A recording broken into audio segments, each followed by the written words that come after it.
안녕하세요. 이웃집에서 왔습니다. 그동안 평안하셨어요? 예, 감사합니다.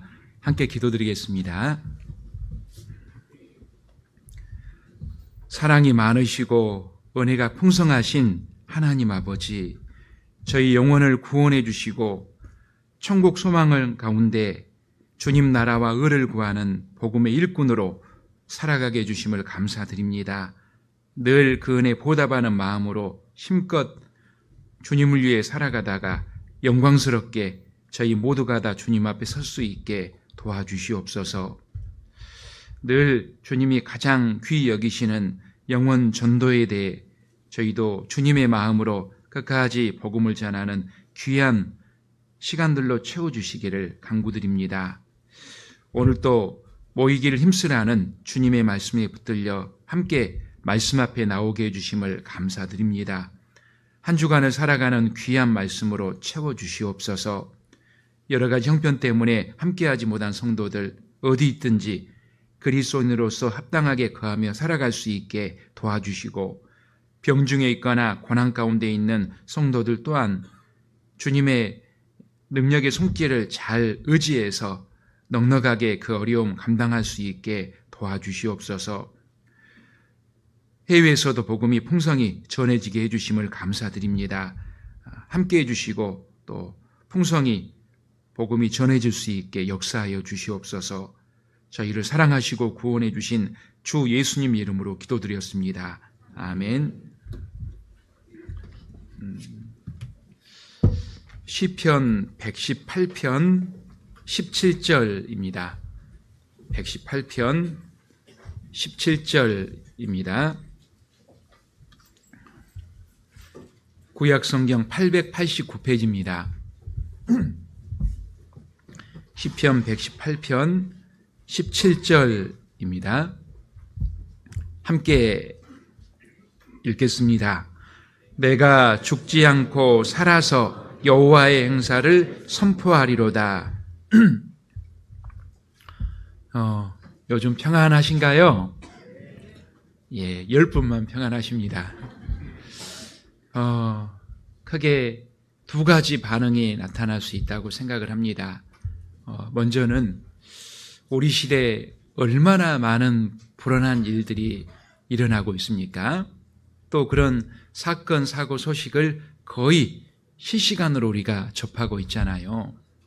우리 시대에 과학 문명이 발달해서 좋은 점이 많지만 전 세계적인 그런 사건, 사고, 소식 끊임없이 일어나는 그런 일들을 계속 접하다 보니까 우리 마음이 많이 불안하고 평안함이 없을 수 있다고 생각합니다. 크게 관심이 없더라도 다 들리잖아요, 요즘에. 제가 중학생 때 오래전의 일입니다. 저희 담임 선생님이 계셨는데 그분은 1년 내내 거의 웃는 경우가 없었어요. 변명이 인상파였습니다. 키도 꽤나 크고 또 미남이신 분이었는데 항상 인상만 쓰고 다니시는 거예요. 나중에 그 이유를 이제 저희들에게 이야기를 해주는데요. 자신은 세상 돌아가는 그 일에 너무 관심이 많대요. 그래서 환경 문제, 인구 문제, 식량 문제, 핵 문제, 이런 문제들을 생각하면 웃을 수가 없다고 어린 저희들에게 그 마음을 토로하는 거예요. 제가 어린 마음에 잘 몰랐지만 많이 아는 것이 힘이 되지만 때론 모르는 게 약이 될 수 있겠구나, 그걸 좀 생각해 봤습니다. 그때가 1980년대였으니까 지금에 비하면 뭐 그리 문제들이 심각한 건 아니었잖아요. 그런데 지금은 아까 말씀드린 것처럼 큰 관심이 없더라도 계속 들려오는 그 나라 안팎의 불안한 소식들에 우리 몸과 마음, 우리 영혼이 많이 호되끼고 있다고 할 수 있습니다. 그래서 평안은 무슨 평안, 불안해 죽겠구만, 그럴 수 있다는 거예요. 그런데 어떤 분은 그럼에도 불구하고 샬롬, 평안합니다. 그러나 마음은 매우 분주합니다. 그런 분이 있을 수 있습니다. 마음은 구원받았기 때문에 주님 주신 그 큰 평강이 있지만 여러 그 마지막 시대의 징조들이 심각하게 일어나고 있는 그 모습을 봤을 때 주님 오실 날이 너무나 가까웠구나 피부적으로 느끼기 때문에요. 그래서 이뤄진 가족, 그 친지, 이웃, 그 영혼을 전도하기에 매우 마음이 분주하다. 그런 분이 있을 수 있습니다. 여기 계신 우리 형제 자매님들은 어떤 마음이십니까? 많이 불안하십니까? 아니면 주님 주시는 평강 가운데 전도를 위해서 많이 분주하십니까? 아니면 이도 저도 아니고 그냥 그럭저럭이십니까? 자, 주님은 우리 시대에 만물의 마지막이 가까웠으니 그러므로 너희는 정신을 차리고 근신하여 기도하라. 무엇보다도 열심으로 서로 사랑하라 당부하고 계십니다. 말씀하신 것처럼 우리 시대 만물의 마지막이 가까웠으니 마지막 시대 만물 가운데 주님 오실 날이 너무나 가까웠다는 징조들이 심각하게 일어나더라도 더 그럴수록 깨어서 더 기도하고 더 열심으로 서로 사랑하라 당부하고 계시는 겁니다. 그래서 앞으로 그런 징조들이 더 심각하게 일어날까요? 안 일어날까요? 계속 심각하게 일어나다가 7년 환란 때는 엄청난 그런 환란, 그 지금 징조들이 극대로 일어나는 시기가 7년 환란이잖아요. 그래서 앞으로 더 그런 어려운 일들이 많이 있을 수 있습니다. 그럼에도 불구하고 우리는 거기에 우리 마음을 빼앗기는 것이 아니라 주님께 맡기고 우리 본연의 일인 영혼 전도의 일을 더 충실히 해야겠습니다. 우리 이런 말 하잖아요. 우리가 주님 일 열심히 하면 주님이 우리 뒷감당해 주신다고요. 너희는 먼저 그의 나라와 그의 의를 구하라. 그리하면 이 모든 것을 너희에게 더하시리라. 그런 마음으로 복음 전하다가 영광스럽게 우리 모두가 다 주님 앞에 섰으면 좋겠습니다. 자, 오늘은 우리가 이 세상에 살아있고 존재하는 이유, 이 세상을 살아가는 이유라고 할 수 있는 복음 전도에 대해서 좀 생각해 보면서 우리의 전도 생활을 점검해 보는 그런 시간을 가졌으면 좋겠습니다. 제목은 전도, 내가 살아가는 이유라고 붙여봤습니다. 어떠세요? 제목만 들어도 그냥 마음이 벅차지 않습니까? 저만 그런가 봐요. 부담감으로 벅차신 분은 안 계시죠? 내가 죽지 않고 살아서 여호와의 행사를 선포하리로다. 구원받은 사람의 모든 활동의 결정체가 바로 전도라고 할 수 있어요. 그래서 어떤 사람이 구원을 받고 살아가는데 전도를 안 한다. 그건 그분이 존재하는 이유, 살아가는 목적을 잊어버린 거라고 할 수 있어요. 경험적으로도 보면 우리가 구원받은 이후에 언제가 가장 마음이 뿌듯하고 벅차오릅니까? 큰 집으로 이사 갈 때입니까? 아니면 떡두꺼비 같은 자식이나 손자가 태어날 때입니까? 물론 그때도 벅차죠. 그런데 가장 벅찰 때가 언제입니까? 한 영혼을 전도해서 그분이, 내가 전도한 그분이 구원받았을 때 최고의 기쁨이라고 할 수 있습니다. 저는 1년 중에 가장 기다려지는 때 중에 하나가 하계 수양회 때입니다. 육신적으로 보면 거의 한 달 내내 피곤하고 살이 쭉쭉 빠지는 기간이지만 그때가 바로 내가 이 세상을 왜 살아가는지, 왜 존재하는지 그걸 여실히 일깨울 수 있는 시기이기 때문에 그래요. 전도 상담을 원 없이 하기 때문에 그렇습니다. 그래서 하루 종일 상담을 하다가 저녁에 마치는 기도를 할 때쯤이면 정말 감사의 눈물이 나올 때가 있습니다. 주님, 죄송합니다. 더도 말고 덜도 말고 오늘만 같았으면 좋겠습니다. 그 마음의 기쁨과 감격이 너무 크거든요. 아마 전도해 보신 분은 그 마음의 기쁨, 감격 이해하실 겁니다. 제가 육신적으로는 얼마 살지는 않았지만 지금까지 살아오면서 이 한 영혼을 전도할 때보다 더 마음의 기쁨과 감격은 없었던 것 같습니다. 성경 마가복음 1장 35절에도 보면 주님도 많은 전도를 하시고 또 가까운 이웃 마을들로 이동하시면서 하신 말씀이 우리가 다른 가까운 마을들로 가자.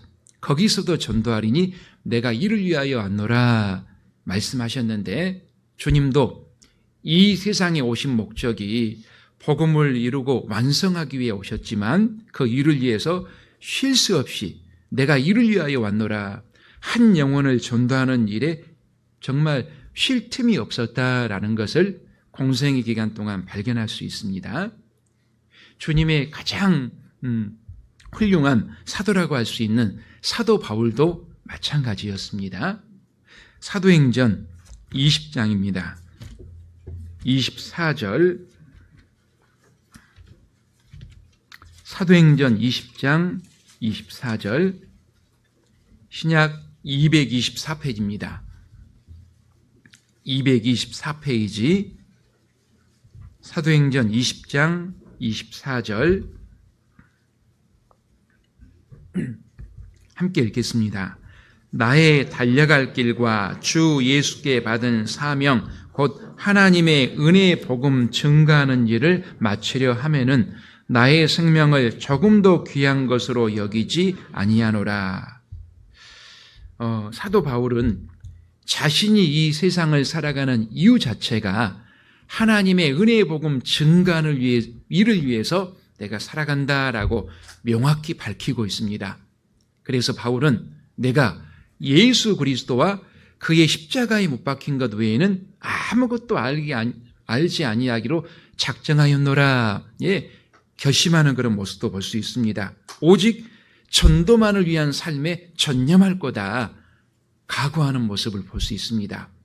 그래서 사도행전의 그 대부분의 그 말씀이 바울의 목숨을 담보로 한 복음 전도 여정을 담고 있잖아요. 자, 그런데 그 사도행전의 마지막은 마치는 형식이 아니라 계속 진행형으로 끝나고 있다라는 걸 잘 알고 계실 겁니다. 왜 그럴까요? 사도행전이 2000년 전에 기록이 되고 끝난 것이 아니라 계속 그 이후에 구원받은 그리스도인들에 의해서 복음 전도의 행전이 쓰여졌고 지금도 쓰여지고 있기 때문에 그렇습니다. 그러면 그 복음 전도의 행전의 내용은 무엇일까요? 역시 구원받은 그리스도인의 목숨을 담보로 한 복음 전도의 여정입니다.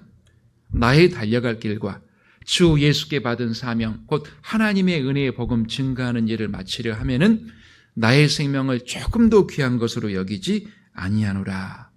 자, 그런데 우리 중에 감히 그 복음 전도의 행전에 그 행전의 한 페이지를 기록할 사람은 감히 몇 명이나 될까요?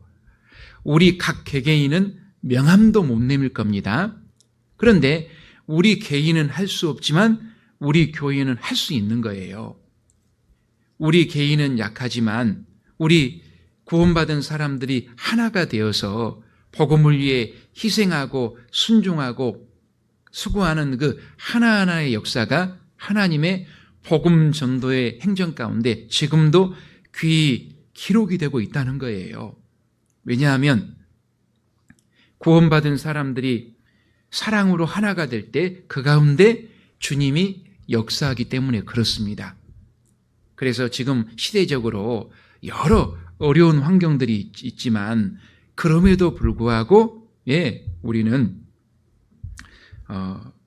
하나님의 복음 전도의 행전이라고 할 수 있는 사도행전의 후편이라고 할 수 있는 복음 전도의 행전을 온 성도들이 하나가 되어서 잘 끝까지 기록을 했으면 좋겠습니다. 그런 마음에 각오가 있어야 할 겁니다. 너무나 감사하게도 그 대망의 마무리를 우리에게 맡겨주셨다는 것은 분명하잖아요. 그래서 그 대미를 함께 멋지게 장식했으면 좋겠습니다. 성경 다음으로 많이 팔린 기독교 고전 명작으로 철로 역정을 들 수 있습니다. 한 구도자가 구원을 받고 천성에 이르는 과정을 아주 교훈적으로 잘 표현한 책이에요. 안 읽으신 분은 한번 읽어보세요. 그 저자는 존 버년이라고 하는 우리 믿음의 선진입니다. 땜장의 신분으로 복음을 전하는 사람이었어요. 그러던 어느 날 그는 무자격증 설교자라는 죄명으로 체포를 당합니다. 당시에는 자격증이 없으면 설교를 못했어요.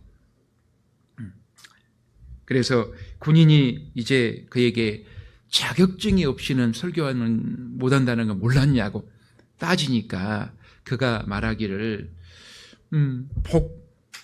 구원받은 사람이라면 누구나 설교하고 전도할 수 있는 거지, 자격증은 인간이 만든 제도에 불과합니다. 누구나 다 할 수 있는 거 아닙니까? 그러니까 군인이 또 당신은 내가 오기 전에 충분히 도망갈 수 있는 시간이 있었는데 왜 순순히 잡혔어? 묻는 거예요. 그러니까 존 버년은 내가 만약에 도망갔다면 내게서 복음을 전해들은 사람들도 도망쳤을 거고 그들은 주님을 저버린 비겁한 그리스도인이 됐을 거예요. 또 내가 목숨이 죽는 한이 있어도 이뤄진 영혼을 건져야 된다, 그 마음이 있었기 때문에 도망가지 않았어. 그걸 듣던 군인이 뭔가를 골똘히 생각하더니, 자, 당신에게 마지막 기회를 주겠어. 지금이라도 설교를 포기한다고 맹세한다면 내가 풀어주겠어. 존 버년이 뭐라 그랬을까요? 당연히 나는 지금 풀려난다고 해도 전도하고 설교하겠어. 이제 군인은 마지막 기회라고, 마지막 기회 한 번 더 주겠다고. 존 버년은 단호하게 나는 결코 전도와 설교를 포기하지 않겠어. 당신은 죽는 것이 두렵겠지만 내겐 소망이요 하면서 육신의 자유보다 이 마음의 자유를 선택합니다. 그리고 그 대가로서 무려 13년이라는 긴 세월을 습한 감옥에서 살아야만 했습니다. 그때 탄생한 것이 바로 기독교 불후의 명작 철로 역정이에요. 자, 우리도 마찬가지입니다. 우리에게 목숨이 붙어있는 한 복음의 소식을 담대히 전해야겠죠. 왜입니까? 내게 생명이 있다 하는 것은 하나님이 그걸 허락하신 이유가 있기 때문에요. 내 목숨이 있는 것은 하나님이 복음 전하는 수 있는 그런 기회를 주시고 나를 통해서 구원받을 수 있는 사람이 있기 때문에요. 내가 살아가는 이유, 하나님이 내게 생명을 허락하신 목적, 그것이 바로 복음 전도이기 때문에 그렇습니다. 그래서 개인적으로 또 나라적으로 어떤 가정적으로 여러 어려운 일이 있을 거예요. 근데 구원받은 이후에 그런 일이 있었음에도 지금까지 버티고 살아오셨잖아요. 그리고 복음을 훌륭하게 전해오셨잖아요. 예. 비록 어려운 환경이 있더라도 꿋꿋하게 우리가 살아가는 이유인 복음 전도를 최선을 다했으면 좋겠습니다. 그 일이 식어지면 우리 마음의 열정이 식어지고 다른 육신의 일들이 막 붉어져요. 우리가 복음을 위해 살아가면 주님이 많은 우리 뒷감당을 해 주십니다. 그래서 오늘 좀 더 구체적으로 우리가 전도를 위해서 힘쓸 것들 3가지 정도로 좀 살펴보겠습니다. 3종 세트예요. 자, 첫 번째, 생활의 본입니다. 두 번째, 간절한 기도입니다. 세 번째, 부지런한 발입니다. 이 3가지는 제가 쭉 전도하면서 한 영혼을 주님께 인도하기 위한 순서를 나름대로 정해 본 겁니다. 이 3가지가 물론 항상 함께 이루어져야 하겠지만 그래도 순서를 정하자면 이렇다 하는 겁니다. 자, 첫 번째, 생활의 본입니다. 전도를 하자면 먼저 선행 조건이 전도를 하는 당사자가 하나님과의 올바른 관계가 계속 유지되어 있어야 합니다. 우리는 그리스도를 전하는 통로입니다. 통로.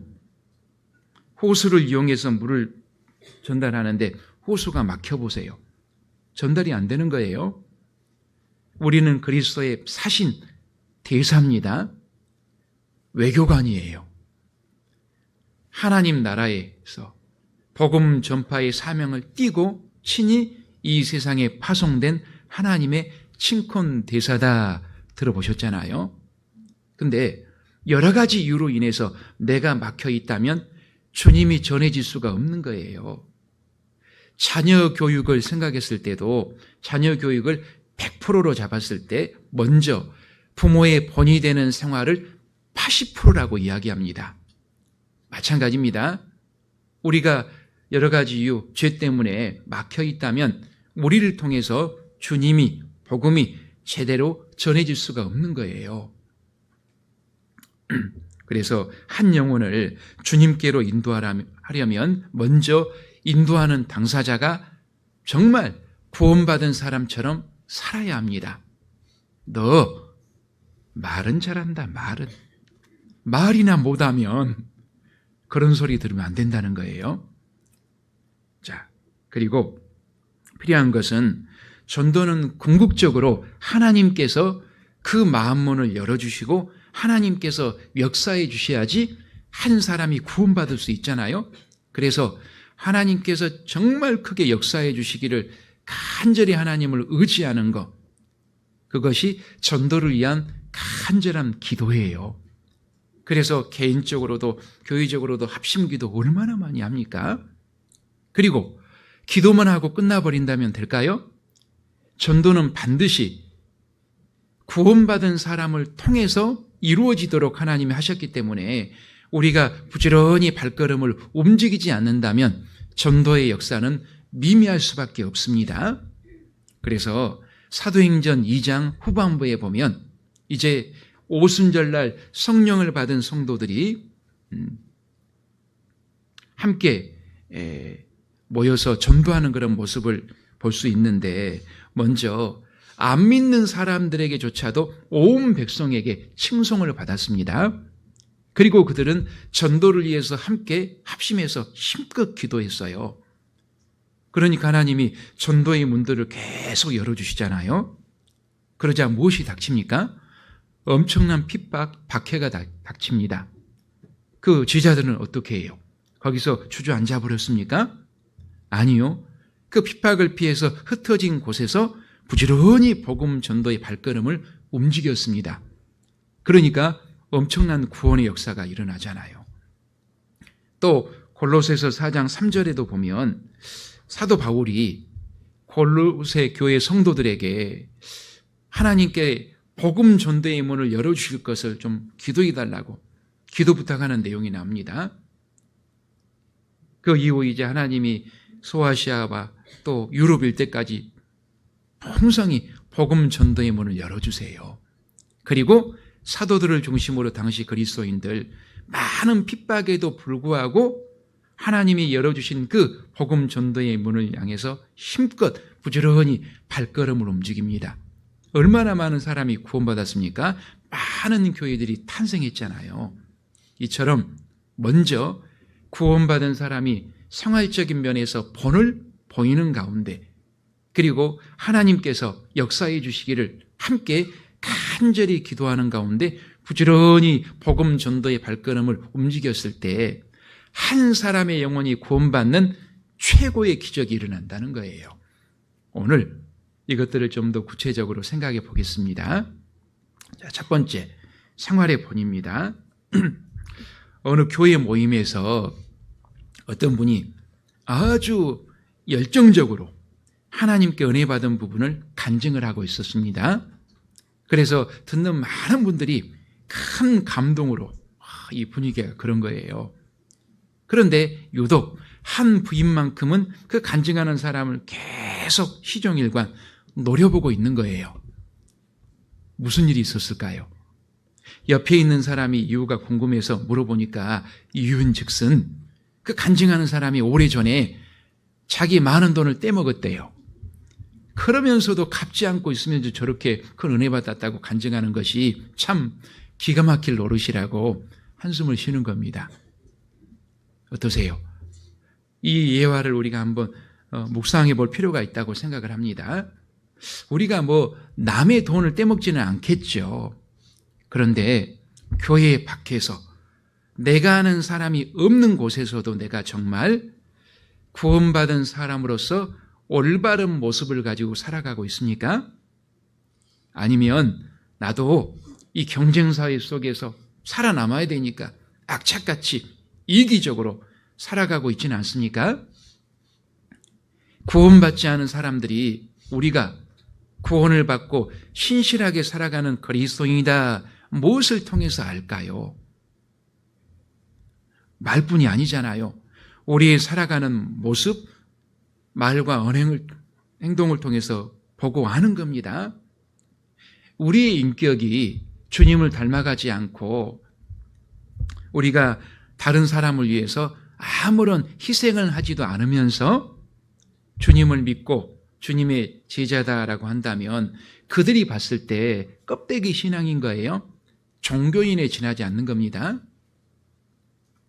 지금 우리의 모습은 어떻습니까? 몇 년 전에 있었던 일인데 하계 수양에서 그거 아십니까? 어떤 이제 형제님이 마을분을 정말 간절히 애원해서 모시고 갔어요. 근데 그 어렵게 간 분이 그 수양회장에서 자기 아는 지인을 만난 거예요. 형제라는 분을. 반가운 거잖아요. 근데 얼굴빛이 쫙 변해요. 그리고 하계 수양에 억지로 있다가 다음에는 다시는 교회 안 왔답니다. 무슨 일이 있던 걸까요? 형제라는 분이 평소에 얼마나 모질게 했으면 나는 저 사람이 다니는 교회라면 나는 절대 안 가. 그랬던 거예요. 우리 대집회 때도 그게 겁나는 거잖아요. 나와 관계가 안 좋은 분을 어떤 형제자매님이 전도에 왔을 때 어떻게 할까요? 얼른 숨어야죠. 그런 일은 없어야 되잖아요. 그래서 지금 내가 살아가는 모습은 어떻습니까? 혹시 구원은 받았지만 너무나 연약한 인간인지라 합리화시키면서 지금도 구별되지 못하는 그런 죄들, 그런 생활이 있지는 않습니까? 요즘 다 그러지 뭐. 안 그런 사람이 어디 있어요? 다른 형제 자매들보다는 나아요. 사람과 비교하는 것은 지혜가 아니라고 했습니다. 우리는 말씀 앞에 늘 나를 세워야 하잖아요. 자, 우리가 알아야 할 것은 내가 변하지 않으면 죄인들을 변화시켜서 구원받게 할 수 없는 거예요. 왜냐하면 나는 그리스도를 전하는 통로이기 때문에 내가 여러 가지 죄로 인해서 막혀 있다면 나를 통해서 주님이 제대로 온전히 전해질 수가 없는 겁니다. 한번 생각해 보세요. 내가 주님을 전하는 사신으로 살아가는데 계속 그것을 막고 있고 방해하는 죄로는 무엇이 있습니까? 올 한 해 동안에 하나님의 자녀로 살아가고 있는데 계속 내 신앙의 발목을 잡고 내 신앙을 끌어내리고 있는 죄로는 무엇이 있습니까? 하나님은 어떻게 하라고 그럴까요? 연약한 인간인지라. 그게 아닙니다. 그걸 끊고 버리기 위해 피 흘리기까지 싸우라 말씀하십니다. 히브리서 12장입니다. 4절. 히브리서 12장 4절. 신약 367페이지. 367페이지. 히브리서 12장 4절 함께 읽겠습니다. 너희가 죄와 싸우되 아직 피 흘리기까지는 대항치 아니하고. 우리 구원받은 많은 사람들이 하나님 앞에 합당치 않은 죄와 싸워야 하는데 피 흘리기까지 싸우라. 근데 피 흘리기까지 싸우지 않기 때문에 죄에 많이 넘어지고 또 그 죄를 걔가 그 토한 것을 덜어먹는다 하신 말씀처럼 또 매번 넘어지는 그 죄를 반복하는 죄, 그 실수를 자주 범한다는 거예요. 죄와 싸우되 피 흘기까지 싸우지 아니하고, 싸운다 하는 것은 전쟁에 어울리는 단어잖아요. 우리는 그리스도 예수의 군사들, 군인들입니다. 군인들이 전쟁에 나가서 싸울 때 이기려면 어떻게 해야 합니까? 피 흘리기까지 악착같이 최선을 다해서 싸워도 이길까 말까 하는 거예요. 우리는 복음의 대적 사탄 마귀와 계속 치열한 매일 영적인 전쟁을 거듭하고 있습니다. 그런데 우리 대적 마귀는 우리의 약점을 기가 막히게 잘 알아요. 우리보다 더 잘 알아요. 그래서 집요하게 내가 넘어지기 쉽고 죄짓기 쉬운 부분을 계속 공격해 옵니다. 하나님은 뭐라고요? 그래, 너 연약한 인간인지라 합리화시키면 안 됩니다. 피 흘리기까지 싸우라. 내가 도와줄 거니까 나 주님을 의지해서 피 흘리기까지 싸우라 말씀하십니다. 내 힘만 의지할 때는 패할 수밖에 없도다.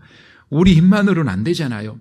그러니까 내가 도와줄 거니까 나를 의지해서 싸우라 말씀하시는 거예요.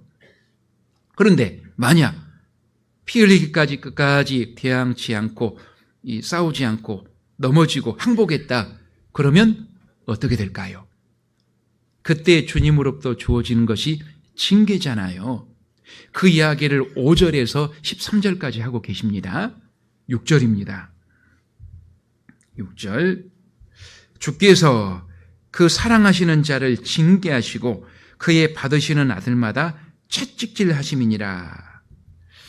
사랑하기 때문에 징계 주시고 아들이기 때문에 채찍질. 하나님은 어음한 사랑의 아버지십니다. 예, 어음이 회초리 드신다는 거예요. 그래서 우리가 죄와 싸우되 피 흘기까지 억척같이 대항하지 않고 싸우지 않고 항복한 결과 하나님 아버지로부터 징계, 채찍질, 사랑의 매가 주어진다는 거예요.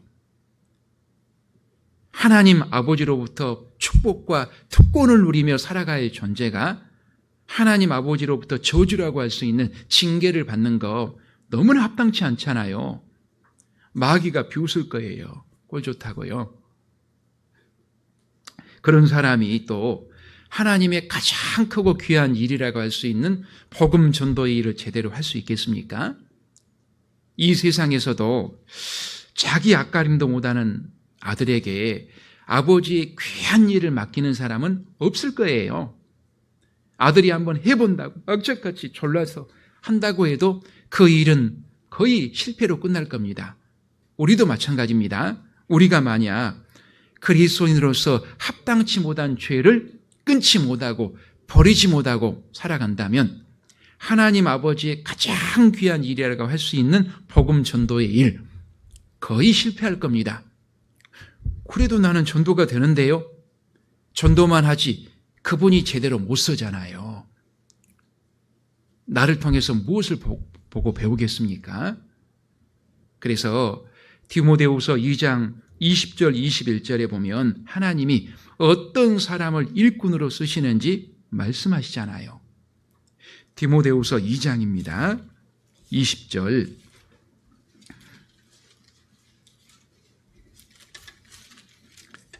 신약 345페이지 디모데후서 2장 20절 21절입니다. 20절 21절 함께 읽겠습니다.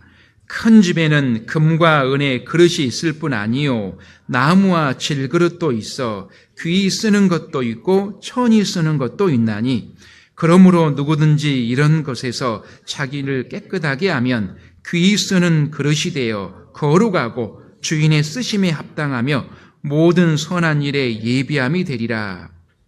큰 집에는 주님 몸된 교회라고 할 수 있어요. 이 말씀 많이 암송하시잖아요. 여기서 주님이 강조하시는 것이 뭘까요? 1번, 금그릇이 되자. 능력 있는 사람이 되자. 2번, 깨끗한 그릇이 되자. 몇 번요? 깨끗한 그릇이 되자. 아무리 좋은 금그릇이다 하더라도 속이 더러워져 있으면 주인은 못 쓰는 거예요. 비록 나무 그릇, 질그릇이다 하더라도 깨끗이 씻어져 있으면 주인은 그 그릇을 쓰는 거예요. 육신적으로 아무리 능력 있고 말도 잘하고 인물도 출중하더라도 하나님 앞에 버리지 못한 죄가 있고 숨겨진 죄가 있고 그러면 주님은 아십니다. 그 사람 쓸 수가 없다는 거예요. 그런데 문제는 그 죄가 주님이 그를 쓰지 못하도록 만들 뿐 아니라 교제 가운데 그 죄를 계속 고수하면 그 죄가 그를 교제 가운데 떨어지게 만들 수 있다는 거예요.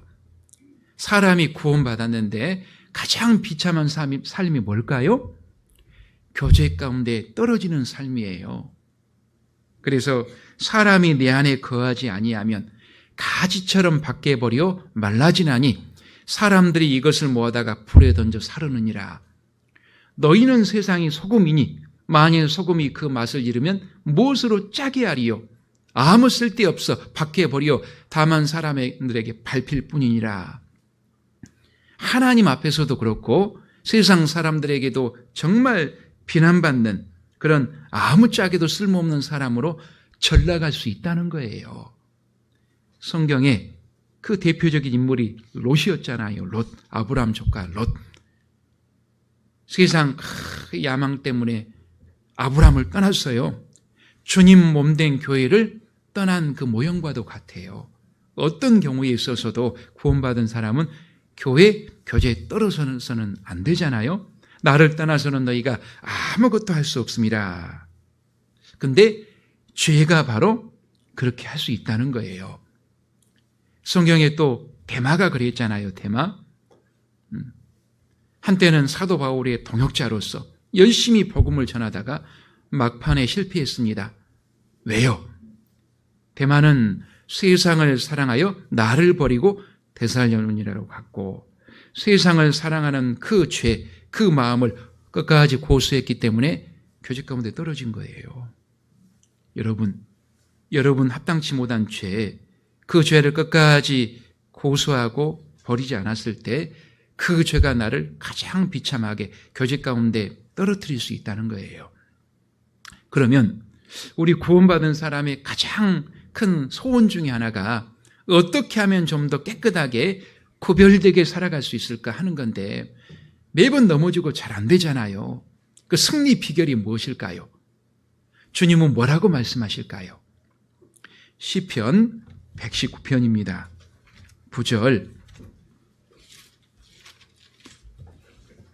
구약 889페이지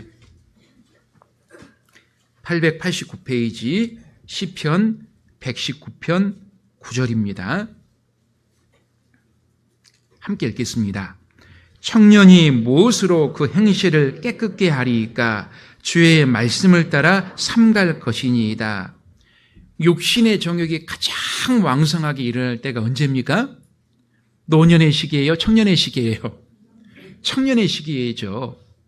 그 청년의 때조차도 그 행실을 제어하고 깨끗하게 할 수 있는 비결이 무엇이냐? 뭐라고요?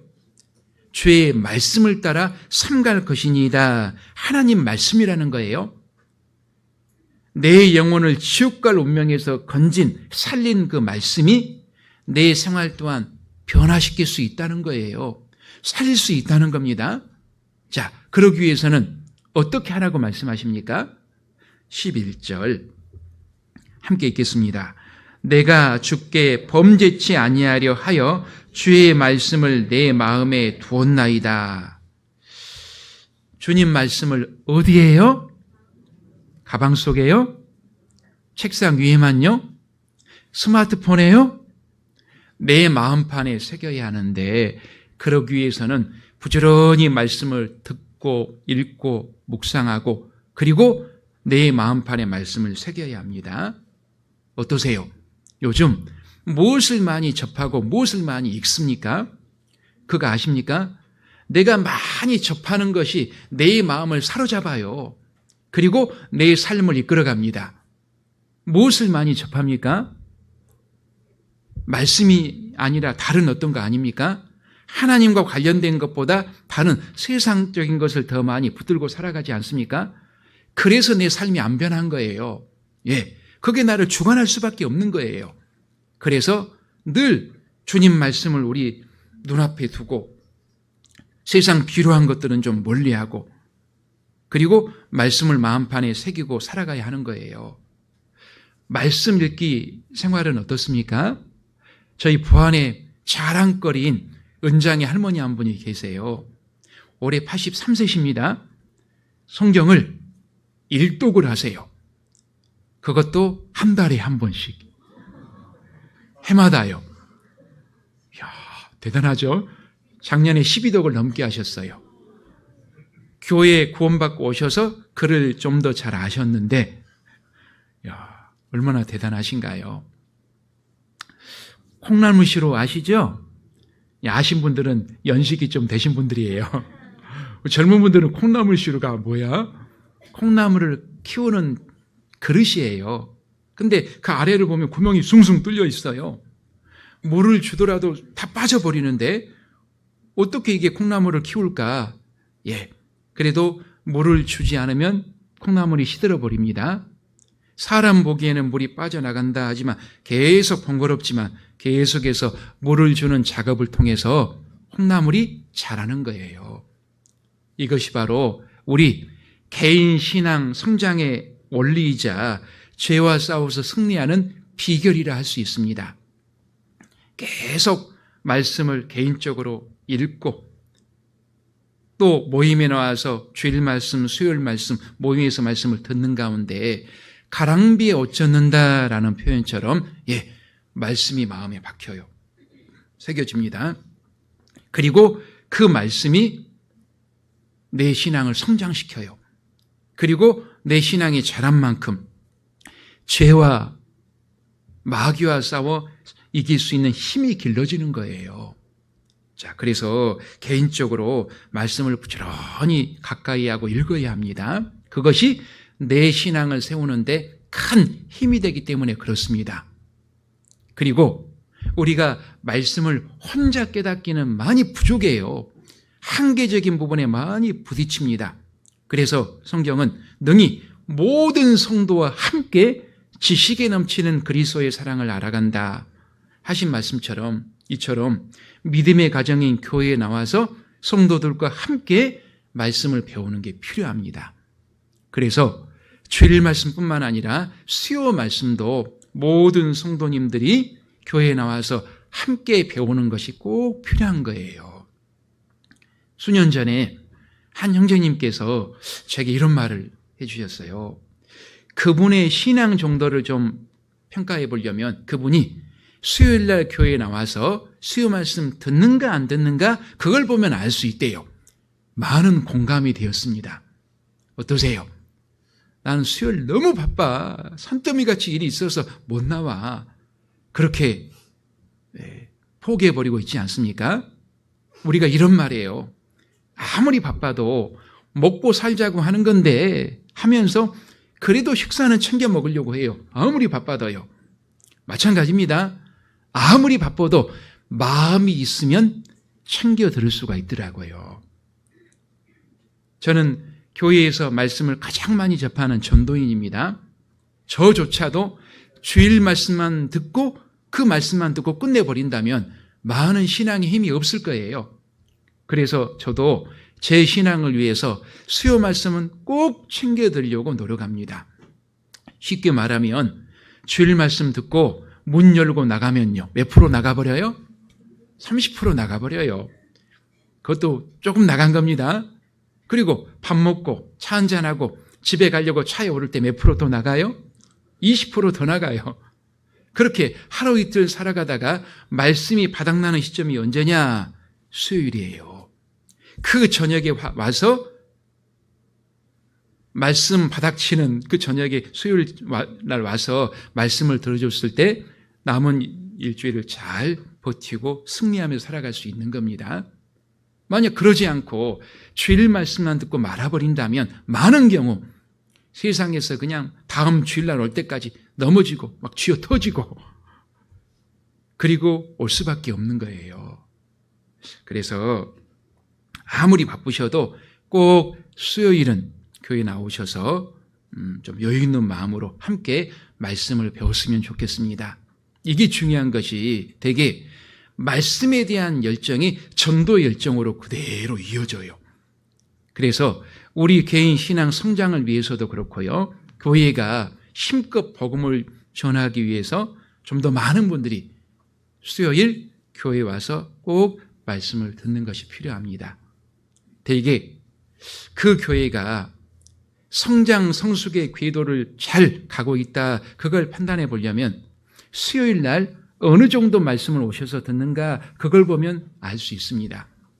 되게 주일 말씀 대비 70% 이상이다.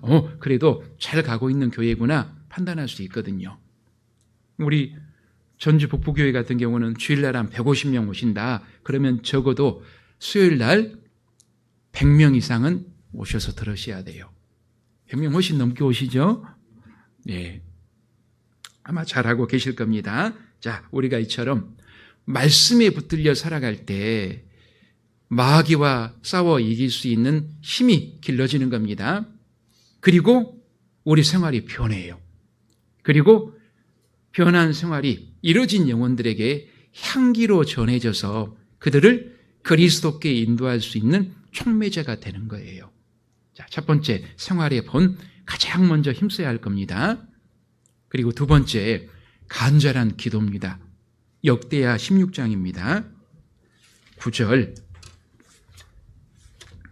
역대하 16장 9절.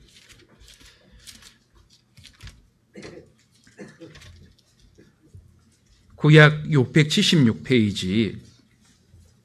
676페이지. 역대하 16장 9절.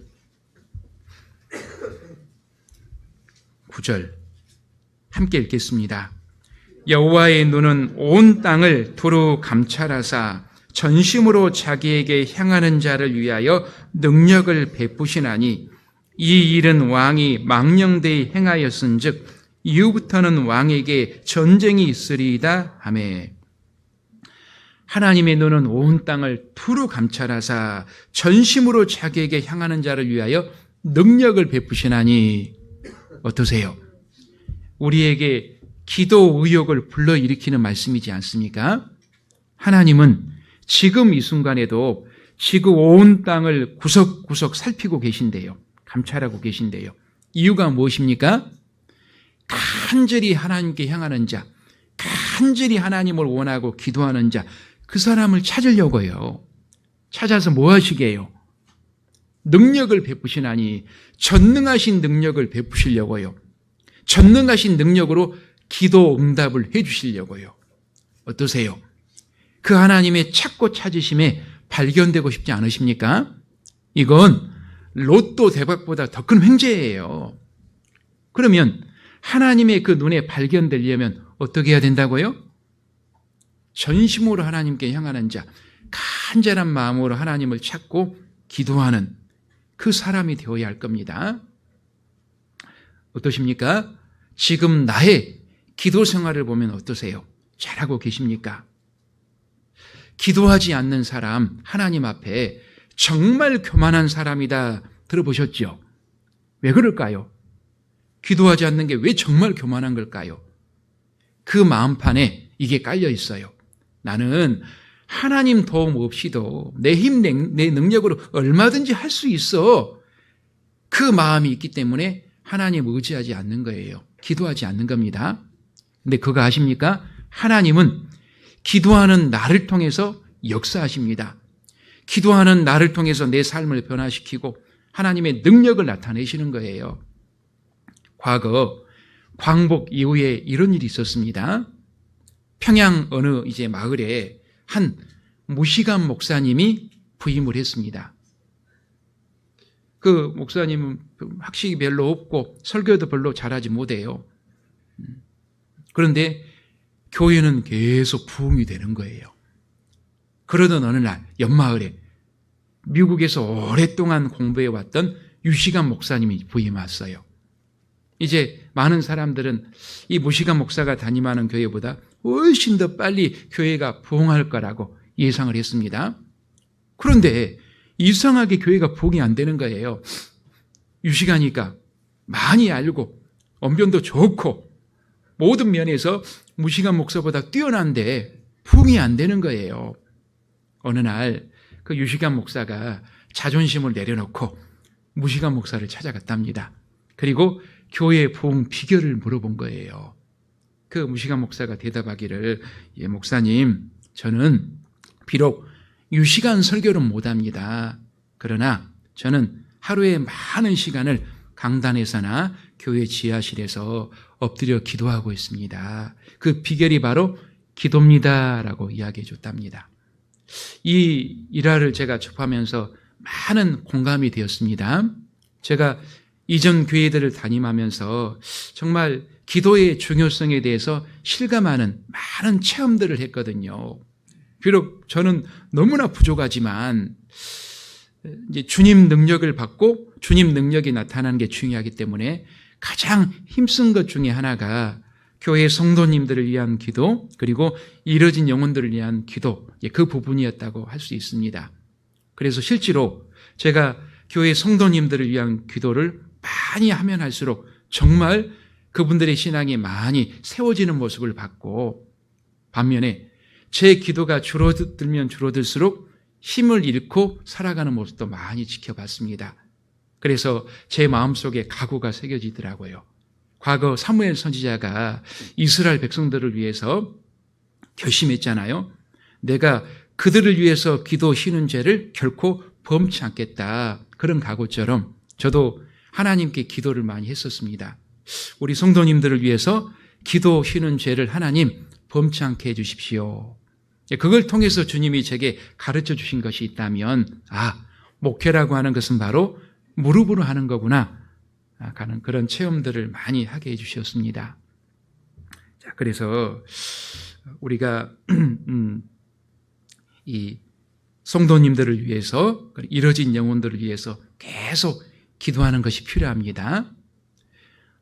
전도를 위해서 신방을 다녀보면 그 기도 힘이 얼마나 중요하고 큰지를 실감을 많이 합니다. 저는 얼굴도 모르고 이제 부탁을 받고 가는 경우가 더러 있거든요. 간절히 기도하고 또 많은 성도님들의 기도 힘을 얻고 가는데 그 마음이 정말 많이 부드러워져 있고 활짝 열려 있는 모습을 많이 보게 됩니다. 이게 무슨 힘일까요? 기도 힘이에요. 야고보서 5장입니다. 16절. 야고보서 5장 16절. 신약 376페이지.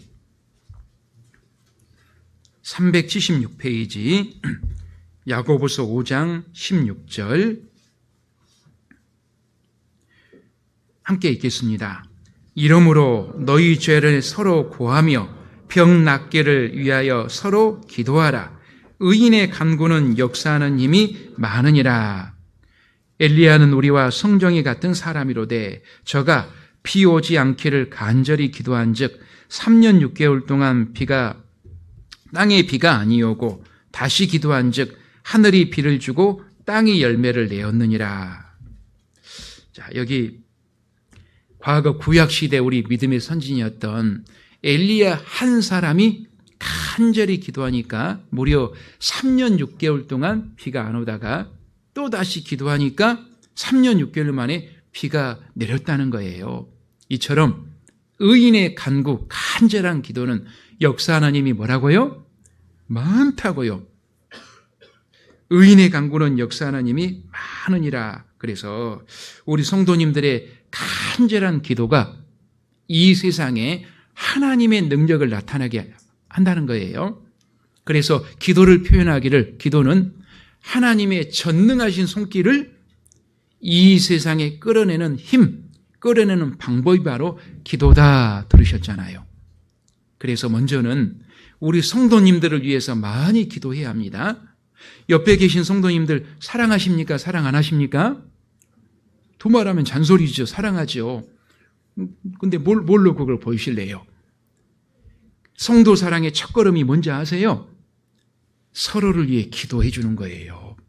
내가 기도도 안 해주면서 사랑한다? 말뿐일 수 있어요. 그래서 우리 예를 들어서 전주 북북교회가 7개 구역이다. 최소한 한 주에 우리 성도님들을 위한 기도 한 번씩은 할 필요가 있습니다. 7개 구역이면 매일 한 구역씩 하면 되거든요. 나는 그건 너무 힘들어요. 그러면 적어도 내가 속한 구역의 형제자매를 위해서는 매주일 꼭 기도해 주는 게 필요합니다. 왜냐하면 그것이 바로 성도 사랑의 첫걸음이 때문에 그렇습니다. 서로 사랑하라. 근데 많은 사랑할 수 없는 일이 생기잖아요. 그런데 그 기도가 막아주고 극복할 수 있는 힘을 주는 거예요.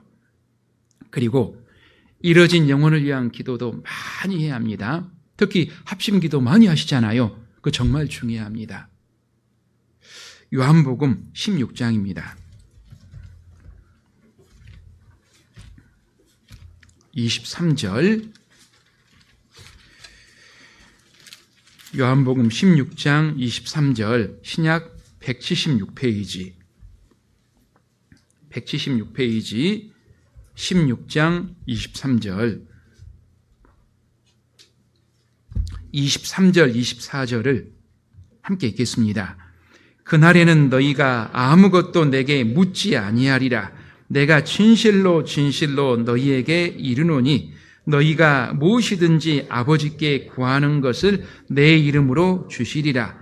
지금까지는 너희가 내 이름으로 아무것도 구하지 아니하였으나 구하라 그리하면 받으리니 너희 기쁨이 충만하리라. 내가 진실로 너희에게 이르노니 주님은 정말 중요하고 100% 그렇게 된다. 그걸 강조하기 위해서 특별히 진실로를 반복하고 계십니다. 그런 말씀이 꽤 있습니다. 자, 여기도 마찬가지예요. 내가 진실로 너희에게 이르노니 너희가 무엇이든지 아버지께 구하는 것을 내 이름으로 주시리라. 지금까지는 너희가 내 이름으로 아무것도 구하지 아니하였으나 구하라 그리하면 받으리니 너희 기쁨이 충만하리라. 문자 그대로예요. 구원받은 하나님의 자녀가 주님의 이름으로 무엇이든지 구하면 합당한 그 기도 들어주신다는 거예요. 하물며 하나님이 가장 원하시고 기뻐하는 것이 무엇입니까? 한 영혼이 구원받는 거잖아요. 그 전도의 기도를 하나님이 안 들어주시겠느냐, 그 말씀입니다. 그래서 마태복음 7장에 보면 구하라 그러면 너희에게 주실 것이요, 찾으라 찾을 것이요, 문을 두드리라 그러면 열릴 것이니 구하는 이마다 얻을 것이고 찾는 이가 찾을 것이고 두드리는 이에게 열릴 것이니라.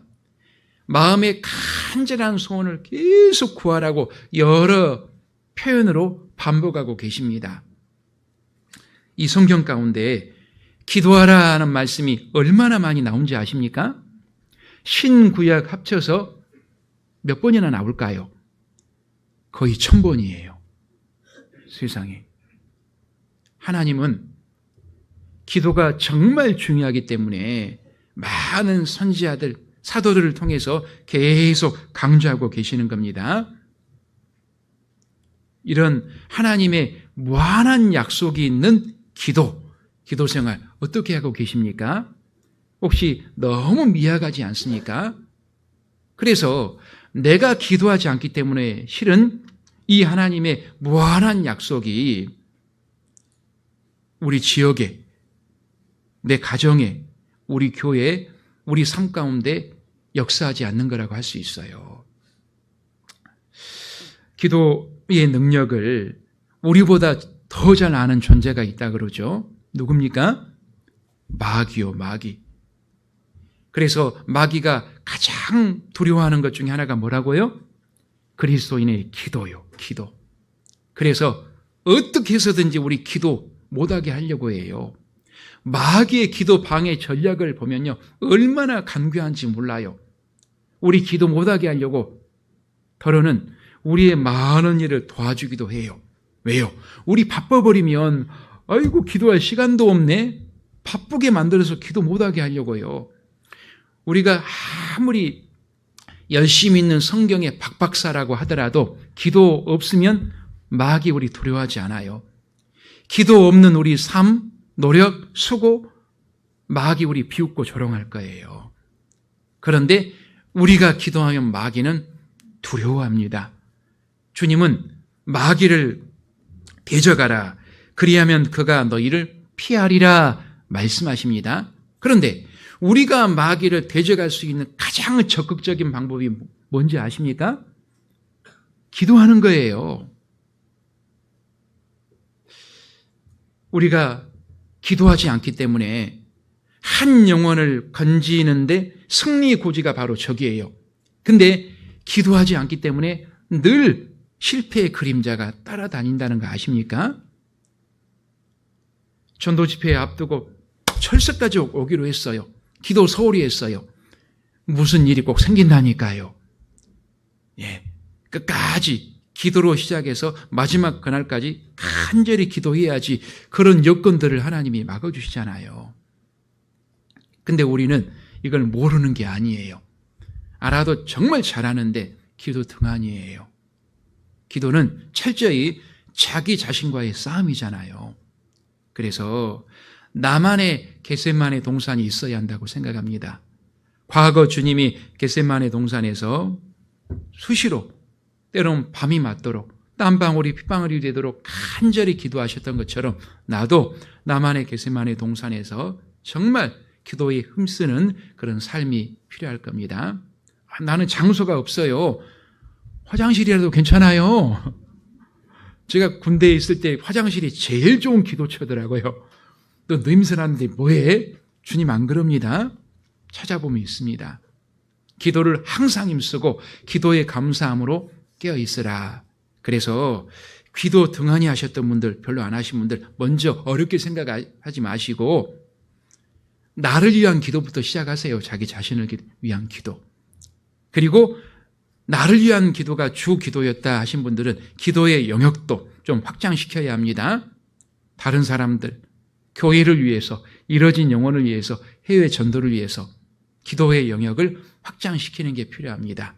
기도를 항상 힘쓰고 기도의 감사함으로 깨어있으라. 두 번째, 간절한 기도. 마지막 세 번째, 부지런한 발입니다. 부지런한 발. 로마서 10장입니다.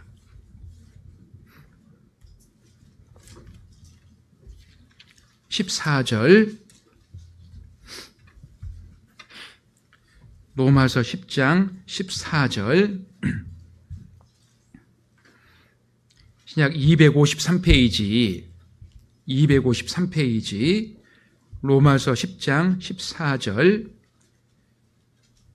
그런즉 저희가 믿지 아니하는 일을 어찌 부르리요? 듣지도 못하는 일을 어찌 믿으리요?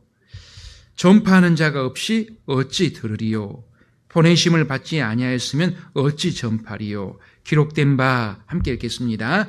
아름답도다 좋은 소식을 전하는 자들의 발이여 함과 같으니라. 아름답도다 좋은 소식을 전하는 자들의 발이여. 주님은 부지런히 한 영혼을 건지려고 부지런히 발품을 팔고 돌아다니는 그 발걸음 정말 아름답게 보신다는 거예요. 두 번을 감탄하시잖아요. 아름답도다 좋은 소식을 전하는 자들의 발이여. 부지런히 발품 팔아서 전도하자는 거고 그 발걸음을 주님은 정말 아름답게 보신다는 거예요. 구세군의 창시자 윌리엄 부스가 이런 말을 했습니다. 세상에 죽어가는 영혼을 살리기 위한 우리의 전도는 결코 쉴 수 없는 사탄과의 전쟁이다라는 말을 했어요.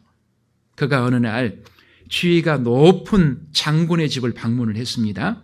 근데 장군이 없는 거예요. 그리고 그 부인이 그를 맞이하면서 하는 말이, 예, 우리 장군은 손에서 칼을 버렸습니다. 그리고 손에 대신 꽹이를 들었답니다. 우리 장군은 농부가 되었답니다. 그 말을 해주는 거예요. 그걸 듣고 윌리엄 부스가 말하기를, 장군은 참 좋으시겠습니다. 장군의 전쟁은 쉴 때도 있으니 말입니다. 저와 우리 그리스도인의 전쟁은 휴전도 휴식도 없습니다. 이야기하는 거예요. 그 말이 맞아요. 이 표현에서도처럼 우리 그리스도인은 그리스도 예수의 군인이라는 거예요. 복음의 대적 마귀와 계속 전쟁을 치르는 군인인데, 우리의 전쟁은 우리가 살아있는 한 휴전이 있다고요, 없다고요? 휴전도 없고 휴식이 있다고요, 없다고요? 휴식도 없다는 거예요. 그러면 우리 목숨이 붙어있는 한 계속 뭐 한다는 이야기입니까? 마귀와 계속 전쟁을 치르고 있다는 거예요.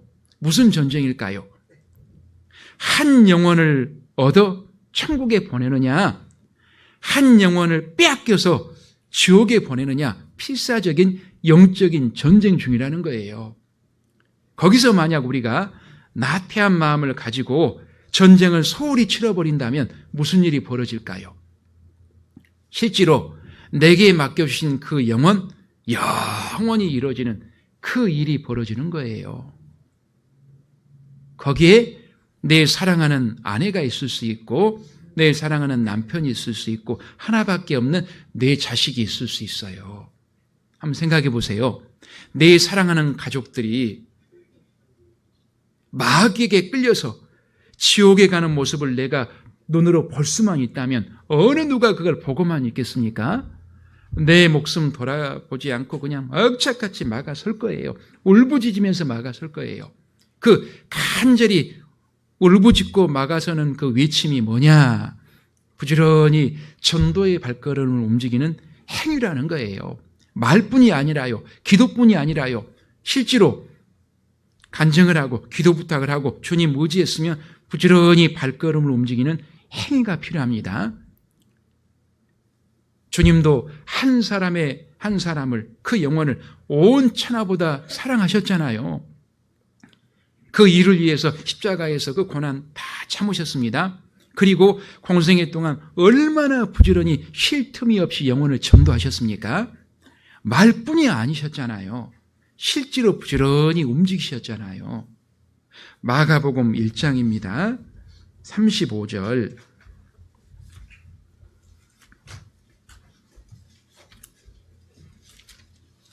마가복음 1장 35절. 신약 54페이지입니다. 마가복음 1장 35절. 새벽 오히려 미명에 예수께서 일어나 나가 한적한 곳으로 가사 거기서 기도하시더니 시몬과 및 그와 함께 있는 자들이 예수의 뒤를 따라가 만나서 가로되 모든 사람이 주를 찾나이다. 38절 함께 읽겠습니다. 이르시되 우리가 다른 가까운 마을들로 가자. 거기서도 전도하리니 내가 이를 위하여 왔노라 하시고. 자, 주님은 이 일이 있기 바로 전날에도 부지런히 이 마을 저 마을 다니시면서 병자를 고치시고 전도하셨어요. 그리고 다음날 아침 새벽에 일찍이 일어나서 하나님께 기도하셨습니다. 먼저 뭘 기도하셨을까요?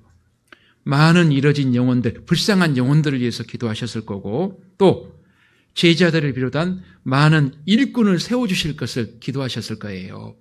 추수할 것은 많되 일꾼이 적다 하셨잖아요. 그렇게 하나님께 장시간 기도하신 이후에 이제 제자들에게 가서 말하기를 우리가 다른 가까운 마을들로 가자. 거기서도 전도하리니 내가 이를 위하여 왔노라 하시면서 온 유대 갈릴리 지역을 두루 다니시면서 전도하셨어요. 자, 주님은 우리 구원의 주님이실 뿐만 아니라 구원받은 이후에 우리가 어떤 삶을 살아가야 할 건지 본을 잘 보여주고 계십니다. 그래서 이 주님이 우리에게도 말씀하실 거예요. 내가 너희에게 본을 보여준 것처럼 너희도 하나님께 간절히 기도한 이후에 그리고 다른 가까운 마을들로 얼른 가라. 그리고 거기서도 전도하거라. 이를 위해서 내가 너를 구원하였노라. 그 주님의 음성이 들리십니까? 기도하면서 성경을 보면서 그 소리가 들려야 하거든요. 자, 그처럼 쉴 새 없이 이뤄진 영혼을 찾아다니시는 그 주님의 모습을 항상 함께 옆에서 지켜봤고 동참했던 많은 제자들, 사도들, 주님이 부활 승천하신 이후에 어떤 삶을 살았을까요? 주님께 배운 그대로의 삶을 살았습니다. 그 내용이 사도행전이잖아요. 사도행전 5장입니다. 12절. 사도행전 5장 12절. 신약 195페이지 사도행전 5장 12절입니다. 사도들의 손으로 민간의 표적과 기사가 많이 되매 믿는 사람이 다 마음을 같이하여 솔로몬 행각에 모이고 그 나머지는 감히 그들과 상종하는 사람이 없으나 백성이 칭송하더라. 칭찬받는 삶이 있었습니다. 믿고 죽게 나오는 자가 더 많으니 남녀의 큰 무리더라. 사도들이 핍박에도 불구하고 전도하니까 엄청난 구원의 역사가 일어난 겁니다. 그러니까 또 핍박이 있어요. 17절.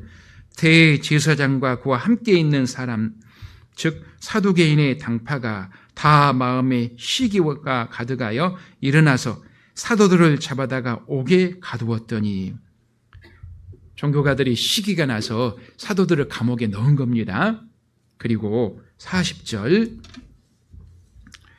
저희가 옳게 여겨 사도들을 불러들여 채찍질하며 예수의 이름으로 말하는 것을 금하고 놓으니 사도들은 그 이름을 위하여 능욕받는 일에 합당한 자로 여기심을 기뻐하면서 공회 앞을 떠나니라. 당시 대제사장과 이 사두개인들이 사도들을 위협하고 폭행하고 그리고 엄포를 놓고 다시는 예수 이름으로 전도하지 마라, 공회에서 풀어주는 모습이에요. 자, 이런 종교가들의 명령을 받고 당시 사도들 어떻게 했을까요? 그들의 사역은 여기서 끝나버렸을까요? 바로 이어져요. 42절입니다. 함께 읽겠습니다. 저희가 날마다 성전에 있든지 집에 있든지 예수는 그리스도라 가르치기와 전도하기를 쉬지 아니하니라. 예, 이들은 주님이 하셨던 것처럼 주님께 배운 그대로 저희가 성전에 있든지 집에 있든지 예수는 그리스도라 가르치기와 전하기를 쉬지 아니하니라. 쉴 새 없이 부지런히 발걸음을 움직여서 복음을 전하고 가르쳤어요. 그래서 그 엄청난 핍박과 방해에도 불구하고 전도가 될 수밖에 없었던 거예요. 이 세상에서도 부지런한 사람 당할 재간이 없다 그러잖아요. 쉴 새 없이 부지런히 선을 행하면서 부지런히 복음 전도를 위한 발걸음을 움직였을 때 전도 못할 사람이 없다는 거예요.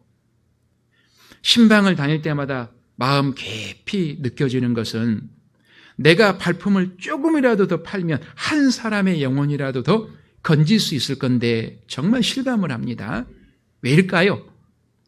그 간절한 기도, 부지런한 발걸음 가운데 주님이 역사하시기 때문이에요.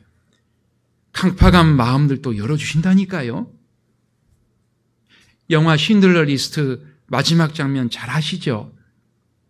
쉰들러라고 하는 독일인 사업가가 히틀러에 의해서 죽어가는 유대인들이 너무 불쌍한 거예요. 그래서 마지막 아우슈비츠 수용소 가기 전 그 유대인들을 1000명 넘게 살렸잖아요. 그들 이름, 살아난 사람 이름이 적힌 명부가 쉰들러 리스트입니다.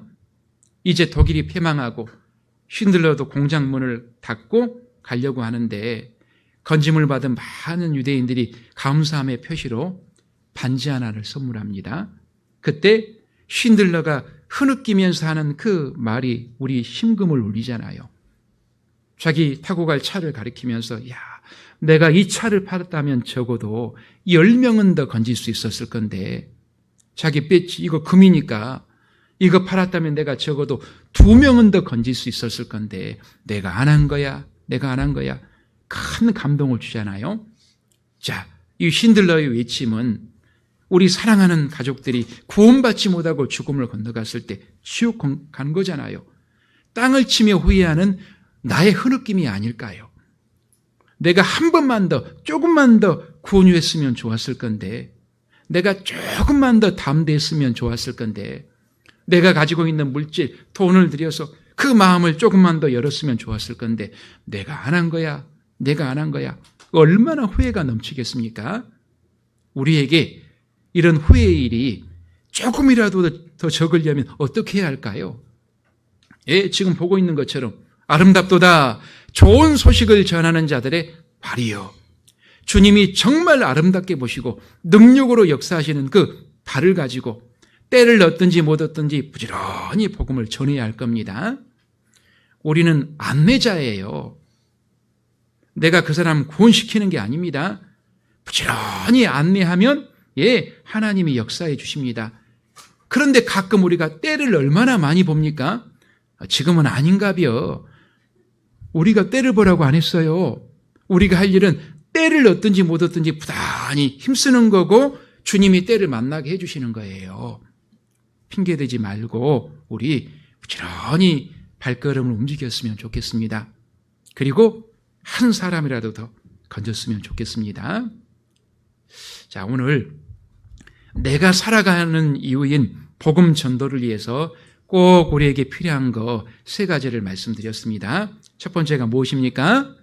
생활의 본. 두 번째는요, 간절한 기도. 세 번째는요, 부지런한 발.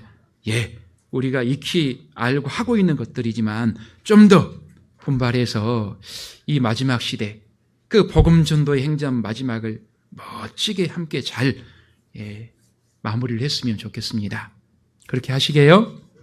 기도하겠습니다. 하나님 아버지 감사합니다. 저희를 먼저 구원해 주신 것은 하나님의 자녀일 뿐 아니라 복음의 일꾼으로 살아갈 수 있는 귀한 기회의 시간이라는 걸 잘 압니다. 저희 마음을 늘 주님의 그 마음, 심장과 같이 일깨워 주셔서 주님의 눈으로 이뤄진 영혼을 바라보고 최선을 다해서 건지는 귀한 삶으로 도와주시옵소서. 그래서 한 명이라도 더 이 마지막 시대에 구원받는 일이 풍성히 저희를 통해 일어날 수 있게 도와주시옵소서. 우리 전주 북부교회 담임 목사님을 중심으로 그 일을 힘있게 하는 귀한 일꾼의 교회로 더욱 도와주시옵소서. 저희를 사랑하시고 구원해 주신 주 예수님 이름으로 기도드렸습니다. 아멘.